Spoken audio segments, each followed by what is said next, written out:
Hi there, it's Puppet Week at YesLets. We have loads of exciting videos coming your way.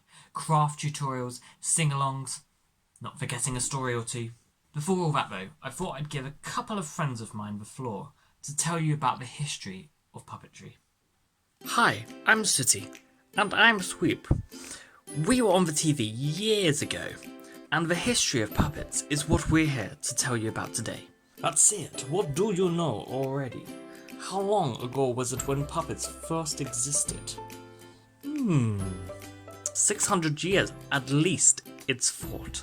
They were used by travelling entertainers, and easy to use. Before we get our diaries out for dates, though, one more question. What kinds of puppets have been developed? Think about it, kids. Pause this if you need. Here's a list. Body puppets. The arm, the hand, the finger. These are quite simple to explain. People would work the puppet using their parts of their body. There are contraption puppets, aren't there? Like a rod, pull string, and shadow. Again, this is easy to explain. One needs a rod, one needs lighting. And then there are those ventriloquist dummies. That involves a very cool trick by the puppeteer. They speak without their lips moving, while working the puppet's mouth, bringing it to life.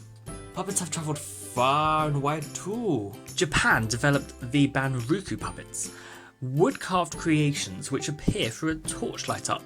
Over in America, groups like the Jim Henson Company made full-bodied puppets for TV, like Big Bird in Sesame Street. And where would the renowned warhorse be without its designers in South Africa? Our puppet masters have become more clever with the passage of time. Have you ever heard of a marionette puppet? If not, it's okay. For marionettes, strings are attached to different parts of the puppet's body, sometimes featuring a central rod. The puppeteer controls all of these different strings at once. Where could the idea for the first British puppet shows have come from? Texts, actually, like the Bible, as well as old myths and legends, it is to be believed. I think we should tell a story now. The history of British puppets. Yes, let's! Before the Brits had puppets, they were used way back in ancient Greece. Skip to some time later, and London hosted the first British puppet performances in 1600. Puppet tales would often illustrate Christian values then, with the devil frequently the baddie in shows.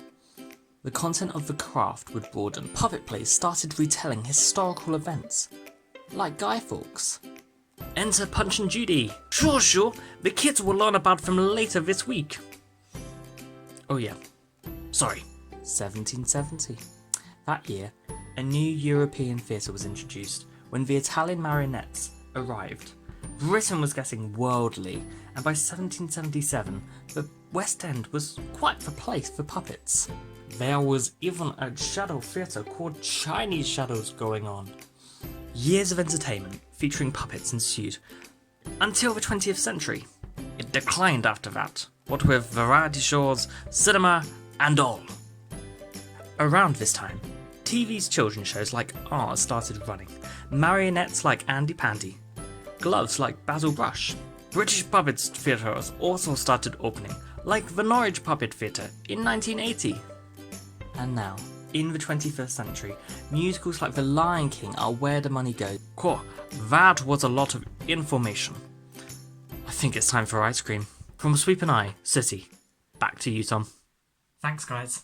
Did you get all of that, kids? Now for part 2.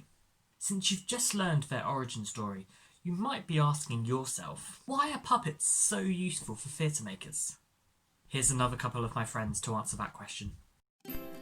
How are we important? You must be joking! We are crucial! We represent character, we are the characters! We make storytelling magical. Audiences really don't know what to think of us. We present new opportunities for the structure of a story, and we can transform the shape of stages plays are performed upon. We can be detailed and have amazing voices like mine, or we can be simple. Whatever suits the director. We help writers solve plot and production problems. I was once used in a puppet version of The Jungle Book, because they couldn't find a real animal to work with. We can be human, We can be animals or aliens. Our materials might show where we've been made. And we're fragile, be careful with us. For me, puppets were always about imagery. Our tones, colours and identities, like mine, a zebra, can help a story or symbolise something. I mean, we're puppets, right? So there you go. Who knew puppets could have so much purpose? Now for a twist, we want you to get involved with Puppet Week. We'd love you to make a poster about what you've just learned from this video, the history and purpose of puppets. Add colour, be adventurous with its structure, and don't forget to put your name on it. Start with a cool title. Draw a picture maybe, of some of the puppets you've met. You could even design your own puppet. Perhaps you'd like to record a couple of facts or dates down, or tell the audience why the puppets are so important. And underneath, you might want to write your favourite things about puppets. It would be the best if we could see what you've created. You can send your posters to yesletskids@gmail.com. And if you're under 18, make sure you get the permission of a parent or carer first. Have a go! And like and subscribe to our channel if you're yet to. More to come from Puppet Week tomorrow. Enjoy! Bye!